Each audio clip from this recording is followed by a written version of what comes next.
Dan di Wahyu 22 ayat 13-14 dikatakan, Aku adalah Alfa dan Omega, yang pertama dan yang terkemudian, yang awal dan yang akhir. Berbahagialah mereka yang membasuh jubahnya. Mereka akan memperoleh hak atas pohon-pohon kehidupan dan masuk melalui pintu-pintu gerbang ke dalam kota itu.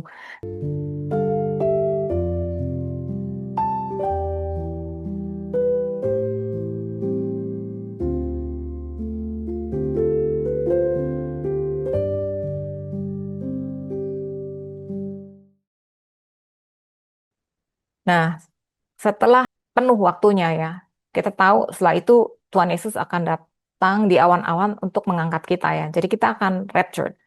Nah, setelah rapture itu adalah waktu kesusahan Yakub atau Great Tribulation. Ini juga dinubuatkan di Yeremia juga gitu. Dan Tuhan Yesus juga sebenarnya udah katakan di Matius 23 ya, ayat 37 39 dikatakan Yerusalem, Yerusalem, engkau yang membunuh nabi-nabi dan melempari dengan batu orang-orang yang diutus padamu. Berkali-kali aku rindu mengumpulkan anak-anakmu, sama seperti induk ayam mengumpulkan anak-anak di bawah sayapnya. Tetapi kamu tidak mau. Lihatlah, rumahmu ini akan ditinggalkan dan menjadi sunyi. Dan aku berkata kepadamu, mulai sekarang, kamu tidak akan melihat aku lagi hingga kamu berkata, diberkatilah dia yang datang dalam nama Tuhan.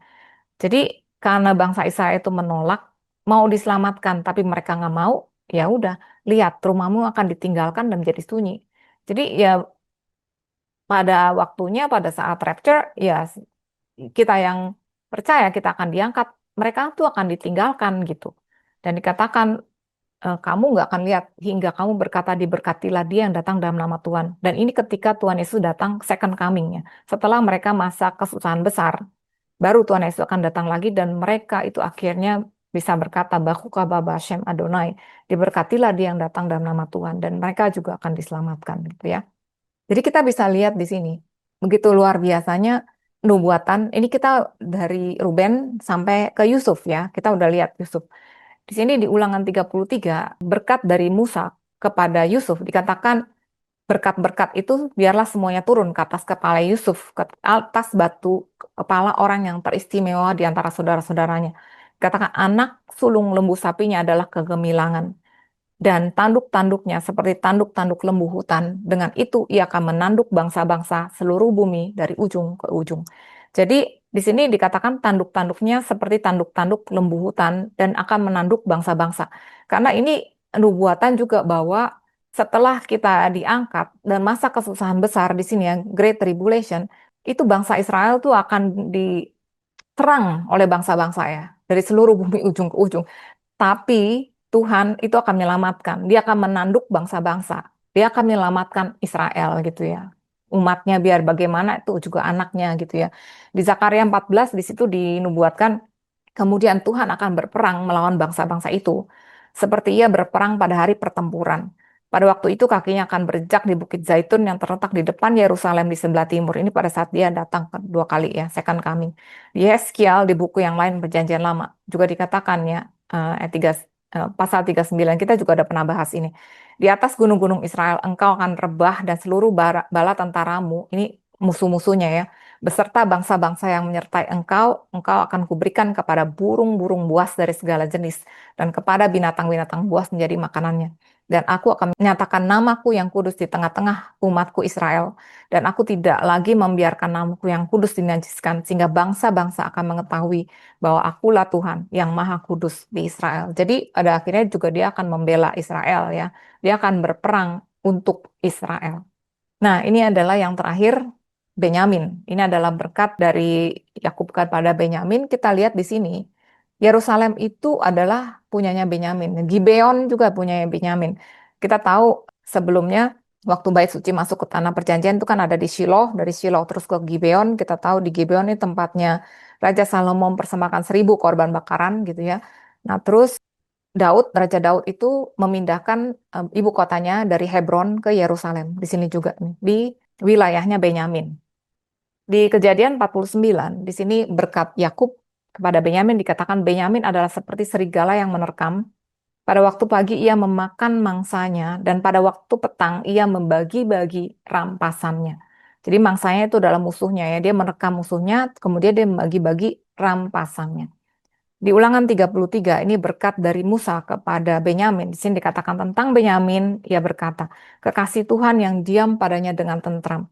Tuhan melindungi dia setiap waktu dan diam di antara lereng-lereng gunungnya. Benyamin ini artinya Ben, anak laki-laki, Yamin, tangan kanan. Jadi anak tangan kanannya Tuhan gitu ya. Kita itu sebetulnya adalah Benyamin ya. Kita adalah kesayangan anak tangannya Bapa karena ya kita ada di dalam Kristus, Kristus ada di sebelah kanan Bapa. Jadi dikatakan kekasih Tuhan gitu ya, God's beloved yang diam padanya dengan tentram. Jadi ini adalah gambaran juga ya. Ingat, Yerusalem itu ada di Benyamin. Dan di Wahyu 21, di sini dikatakan, aku melihat langit yang baru dan bumi yang baru. Sebab langit yang pertama dan bumi yang pertama telah berlalu dan laut pun tidak ada lagi. Dan aku melihat kota yang kudus Yerusalem, yang sebelumnya ini ada di wilayah Benyamin ya, di wilayah anak tangan kanannya, dibilang Yerusalem yang baru turun dari sorga, dari Allah yang berias bagaikan pengantin perempuan yang berdandan untuk suaminya. Lalu aku mendengar suara yang nyaring dan dari tahta itu berkata, lihatlah, kemah Allah ada di tengah-tengah manusia dan ia akan diam bersama-sama dengan mereka. Seperti yang dikatakan tadi mengenai Benyamin ya, akan diam bersama-sama dengan mereka. Mereka akan menjadi umatnya dan ia akan menjadi Allah mereka. Ini nubuatan persis dari berkat Yakub kepada Benyamin dan berkat Musa kepada Benyamin. Jadi di sini kita bisa lihat berkat itu jadi nubuatan yang nggak cuma mengenai bangsa Israel dalam perjalanan mereka, tapi juga bahkan kita ya, sampai kepada akhirnya.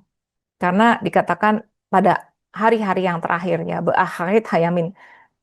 Kalau aku percaya akhirat hayamim itu hari-hari terakhir atau akhir zaman itu dimulai sebetulnya sejak Tuhan Yesus itu sudah bangkit ya. Kemudian sampai dengan ya kesudahannya gitu. Tapi kita tahu itu adalah ya makin lama makin dekat, makin dekat. Dan di Wahyu 22 ayat 13-14 dikatakan, Aku adalah Alfa dan Omega, yang pertama dan yang terkemudian, yang awal dan yang akhir. Berbahagialah mereka yang membasuh jubahnya.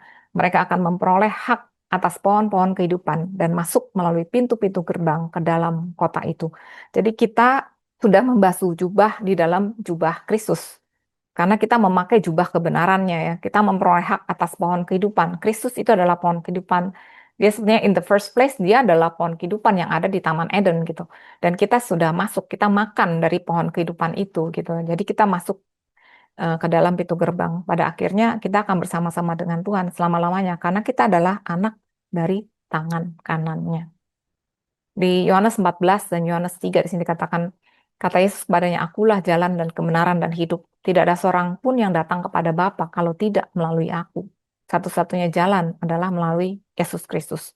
Sebab Allah mengutus anaknya ke dalam dunia bukan untuk menghakimi dunia, melainkan untuk menyelamatkannya oleh dia. Jadi barang siapa percaya kepadanya, ia tidak akan dihukum. Barang siapa tidak percaya, ia telah berada di bawah hukuman, sebab ia tidak percaya dalam nama anak tunggal Allah. Jadi kalau ada yang mendengar dan belum percaya, inilah saat-saat waktunya sebelum terlambat ya. Percaya, karena dialah satu-satunya jalan kebenaran dan hidup. Dan tanpa melalui dia, itu kita tidak akan bisa sampai kepada Allah Bapa dan tidak akan bisa dapatkan kehidupan selama-lamanya. Jadi orang yang tidak percaya itu sudah berada di dalam hukuman. Kenapa? Karena pada awalnya juga ketika Adam dan Hawa masuk ke dalam dosa, mereka jatuh ke dalam dosa. Semua manusia itu pada hakikatnya sudah berdosa. Tapi Tuhan memberikan solusi dan solusinya adalah Tuhan Yesus. Kita bisa lihat Alkitab itu luar biasa sebetulnya. Betul-betul luar biasa gitu ya. Kalau kita teliti dari awal sampai akhir itu nubuatannya itu sinkron. Semuanya sinkron. Alkitab ditulis lebih dari 40 orang dengan jangka waktu lebih dari 1.500 tahun, tetapi temanya tuh sama, sinkron mengenai Tuhan Yesus dari awal sampai akhir. Jadi dia adalah Alfa dan Omega. Dia adalah kebenaran itu dan hanya melalui dia kita bisa selamat. Luar biasa. Dan semuanya benar-benar ada ininya apa? Sambungan ya dan ininya nyambung ke sini ke sana gitu. Wow. Betul, betul. Thank you for sharing. Mm-mm. Itu Dalam luar banget. biasa. Bahkan dari mulai Yakub ya, bahkan sebelum nabi-nabi, hakim-hakim, itu mulai dari Yakub kan, itu kan di awal ya, Abraham, Ishak dan Yakub, terus Yakub memberkati. Aku juga sama kayak Mei, amazed gitu kan ya. Nggak nyangka sinkron semua gitu. Aku baca maksudnya belum sampai nyambungin antara Moses and Israel, Jacob Israel kan, Ya, blessing di situ. Ternyata berkatnya itu mungkin Moses sudah tahu karena dia kan berdiri ya sebelum dia masuk dia melihat Tuhan membuka gitu kan matanya si Moses gitu kan. Dia berdiri terus dia melihat gitu kan semua tanah perjanjiannya dari luar gitu kan. I believe God itu udah separoh kasih lihat gitu, udah kasih lihat gitu apa yang akan terjadi kemudian gitu. Karena dia nggak bisa masuk kan, karena dia nggak bisa melanggar perintah Tuhan gitu, sehingga dia tidak bisa masuk ke dalam perjanjian. Itu sharingnya yang Rita kasih sebelumnya di grup bahwa dia bisa melihat seluruh tanah perjanjian itu ketika aku nonton itu aku merasa bahwa Tuhan itu udah membuka matanya dia bahwa keselamatan itu akan turun pada akhirnya. And even though he cannot lead them to the promised land, in the end, actually Moses really see gitu ya about Jesus gitu being fulfill perjanjian itu akan semua berkat atau kutukan itu akan digenapi di sana gitu. Dan yang saya melihat gitu ya time frame yang Rita kasih gitu ya. Saya tuh lihatnya sampai takjub. Before Masehi sampai after Masehi gitu ya. Tuhan itu tidak melupakan perjanjian mereka yang dia buat gitu kan ya. Tuhan itu benar-benar setia. Kita tuh masih belajar gitu percaya bahwa Tuhan itu benar-benar setia akan perjanjiannya gitu. Sekali-kali ketika kita dalam kesusahan, dalam masa lagi famine, kita suka lupa gitu bahwa Tuhan itu ada dan Tuhan itu sayang sama kita gitu kata kan.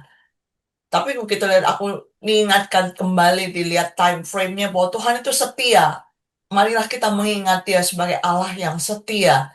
Dia menggenapi segala segala perjanjiannya, segala perintahnya, semuanya digenapi. Dia Allah yang setia. I think that's what I get from today Bible study. I mean today session gitu. Bahwa dia benar-benar Allah yang setia dari awal. I'm the Alpha and I'm the Omega. Dia akan setia sama kita gitu. Jadi kita nggak usah takut bahwa Allah akan meninggalkan kita dalam suatu waktu ketika dalam pergumulan. Allah akan meninggalkan kita. Enggak, dia nggak akan meninggalkan kita seperti dia tetap sama bangsa Israel walaupun mereka memilih untuk menolak Kristus, tetapi dia akan melintasi tembok, tetap setia untuk reaching out gitu, tetap menarik kita kembali kepada dia gitu. Dan itu luar biasa. Thank you banget Rita untuk sharingnya open, very open minded. Thank you. ya, thank you, Wi. Itu is a very good point. Jadi memang kita bisa lihat Tuhan itu setia. Jadi kalau aku lagi mengalami misalnya masa-masa down dan sebagainya, itu satu hal yang paling-paling menguatkan. Itu aku selalu ingat Tuhan itu setia. Karena Tuhan juga pengen kan kita tuh selalu pujilah Tuhan, hai jiwaku, jangan lupakan kebaikan. Tapi juga dikatakan bahwa ingatlah akan kebaikannya dan kasih setianya kekal untuk selama-lamanya. Jadi yang Tuhan mau kita tuh ingat kebaikannya dan kita juga ingat bahwa Dia adalah Allah yang setia. Kasih setianya tuh kekal gitu. Dari awal, pertengahan, akhir dia nggak bisa break his covenant ya, karena itu adalah perjanjian dia. Perjanjian dia dengan Abraham, Ishak dan Yakub aja, itu dia setia bahkan sampai kepada bangsa Israel yang masih tegar tengkuk, tapi tetap dia setia. Apalagi perjanjian Bapa dengan anaknya Tuhan Yesus. Kita tuh ada di dalam perjanjian yang lebih tinggi loh. Kita tuh ada di dalam perjanjiannya dia dengan perjanjian Bapak dengan Kristus. Bayangin, Bapak nggak mungkin menyangkal. Nggak mungkin. Dia aja setia dengan perjanjiannya dengan Abraham, Ishak, dan Yakub. Apalagi dia pasti setia pada perjanjian dia dengan anaknya yang sudah dimeteraikan oleh darahnya, darah anaknya sendiri gitu. Jadi ya itulah kita perlu diingatkan terus menerus gitu bahwa Bapak kita adalah Bapak yang setia. Dia mau kita memandang kepada Kristus, pekerjaan yang sudah dia selesaikan gitu. Jadi ketika itulah kita bisa mengalami kemenangan demi kemenangan. Ketika kita tahu bahwa ya sebetulnya kita tuh sudah menang gitu. Tuhan itu sudah, kita bisa lihat kan tadi seperti yang dikatakan dia adalah Alfa dan Omega. Dia tuh udah tahu ujungnya seperti apa, akhirnya tuh seperti apa. Dan kita tuh udah menang gitu. Kayak kalau kita nonton pertandingan bola gitu, kita udah tahu siapa yang menang. Kita kan nggak deg-degan. Kita kan nggak pikir, aduh gimana ya kalau ini kalah dan sebagainya. Kita tahu siapa yang udah menang gitu. Dan kita tahu kita tuh menang gitu. Jadi ya kita nggak perlu takut. Makanya Tuhan selalu bilang, jangan khawatir, jangan khawatir. Ketika kita rest, He works gitu. Kita percaya pada tuntunan Dia, kita percaya pada janji-janjinya, kita percaya pada Dia sebagai Allah yang setia gitu. Ada pertanyaan sih. Pertanyaannya kan tadi Rita share mengenai peta-petanya. Saya kayaknya lebih gede daripada yang sekarang gitu Mm, dibatasin. ya. Nah, sekarang saya wondering gitu kan, emang saya lagi ngeliat peta jujur aja. Mm, mm, Karena mm. em, apa ya, potongan-potongan itu sebagian saya ngeliat ada negara Jordan gitu ya, ada mungkin sedikit negara-negara lain lah gitu. Itu gimana gitu jadi sekarang sebenarnya berarti itu sebenarnya itu yang murni punya Israel dong sebenarnya ya, cuman diambil sama ini ya, sama yang lain ya, negara lain ya. Ada potongan sedikit, nggak tahu ya, kan di atasnya tuh ada Lebanon, ada Syria, Damaskus, mungkin sedikit gitu. Tapi khusus yang di Aman di Jordan itu tuh kan si apa tadi, yang tadi Punyanya itu Ruben, em, Gad sama separuh Manasye itu. Itu yang di sekarang punya. atas ya, bagian atas gitu. Itu Hmm. kan yang di sekarang kan kayaknya punya punya negara lain kan itu. Jadi bagaimana itu? Itu aja sih saya mau nanya. Kalau aku sih, personally aku percaya bahwa pada akhirnya Tuhan akan restore Hmm. the land that He gave to Abraham, Isaac, and Jacob.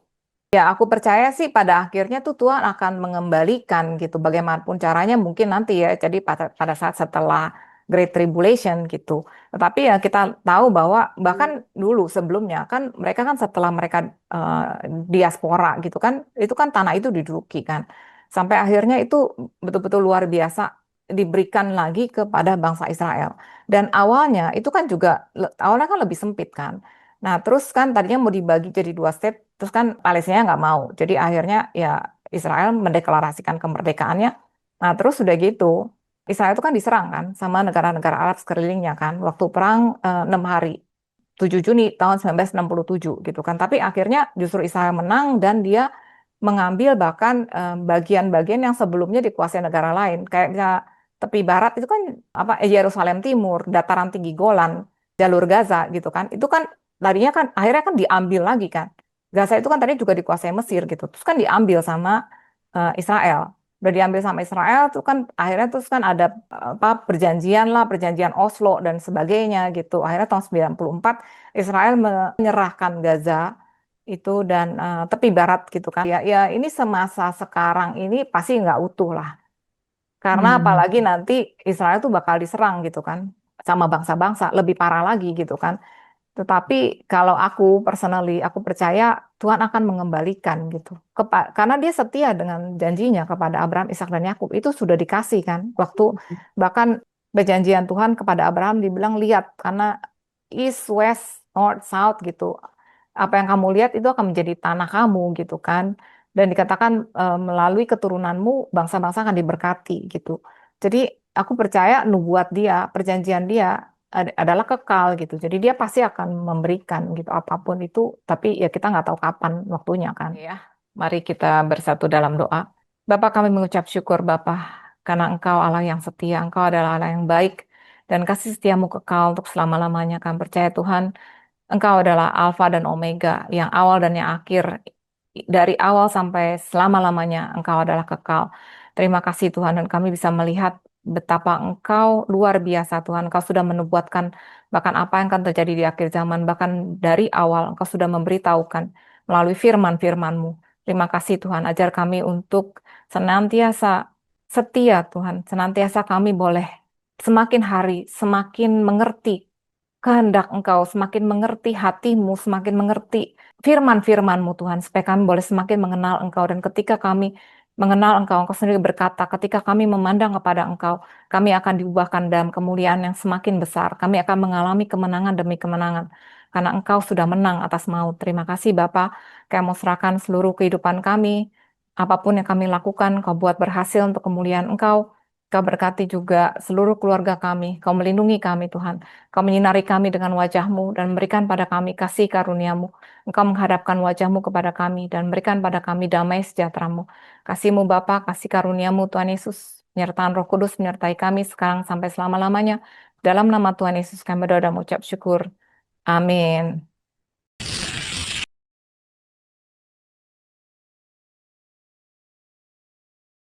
Bilang keturunannya akan meremukkan kepalamu dan engkau akan meremukkan tumitnya. Jadi dinubuatkan bahwa keturunan manusia itu akan meremukkan kepala iblis. Tapi si iblis, si ular itu akan meremukkan tumitnya. Kita tahu ini berbicara mengenai Tuhan Yesus.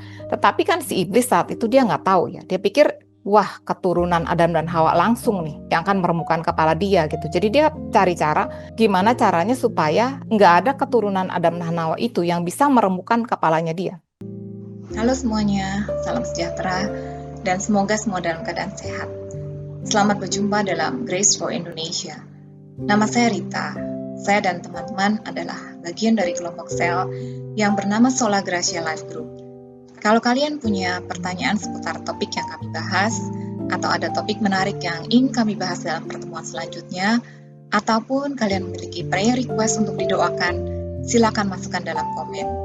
Kami berharap apa yang kami sharingkan bisa memberikan semangat dan pengharapan, karena kita punya Tuhan yang luar biasa.